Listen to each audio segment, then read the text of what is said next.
How have you guys been able to grow together? Because I know that's one of those things where if you have an early relationship, it can be tough.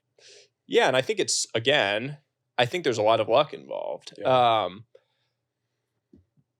I mean, one of the biggest things is like your relationship changes fundamentally across different seasons of your life. And people that have the expectation that it's going to be the same are destined to fail. Like if you think that that honeymoon phase of falling in love is going to be there for the entirety of your life, it's never going to work. It's just not, because most of life is sitting around doing nothing.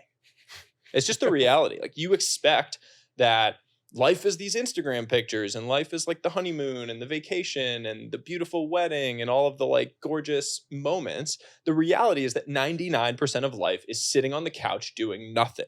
And so if you find a person that you love doing nothing with, like that is your person. It's not the Instagram pictures. It's just such a tiny sliver of life. It's what we see.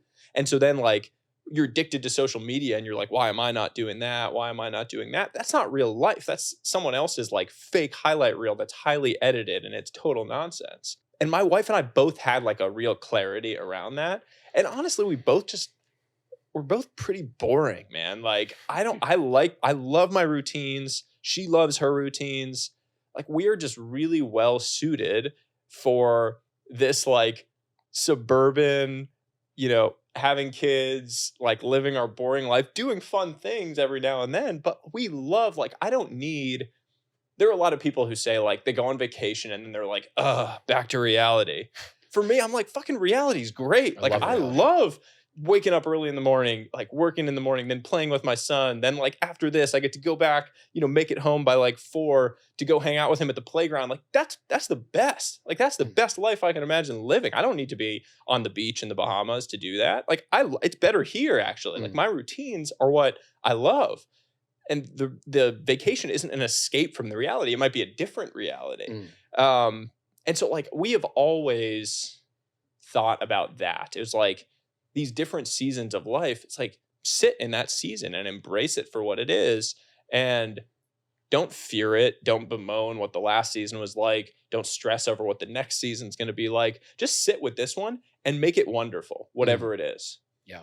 I really love what you're saying and appreciate what you're saying because especially on X, and you've probably seen some of this stuff, there's this weird almost like monk mode red pill dating culture that's being popularized to young men where it's basically like success in relationships are mutually exclusive. So if you want to be successful at a young age, you should not be dating, you should not get married. Which is funny because hearing you speak and a lot of the men that we've respected most in this podcast, almost all of them talk about how the woman that they found actually pushed them to a level that they would never be able to achieve on their own. There is nothing that will ensure your success more than having a supportive and loving partner in your life. Nothing. Having someone that lifts you up, having someone that has faith in you on your bad days, having someone that calls you on your bullshit when you're giving it out, that person is your ultimate success driver. And so like the idea, you can totally be alone and be successful, but you're not going to be very happy when you're successful if you're alone. The whole point of being successful in my mind and of like achieving financial success or any of these other things is having people you love to enjoy it with.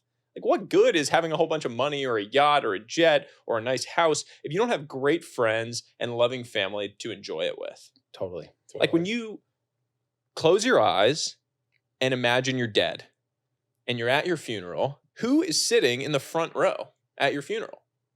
Who is sitting there? Like truly imagine it. Those are the people that matter in your life. And yet we go day after day without prioritizing those people. We let those relationships atrophy.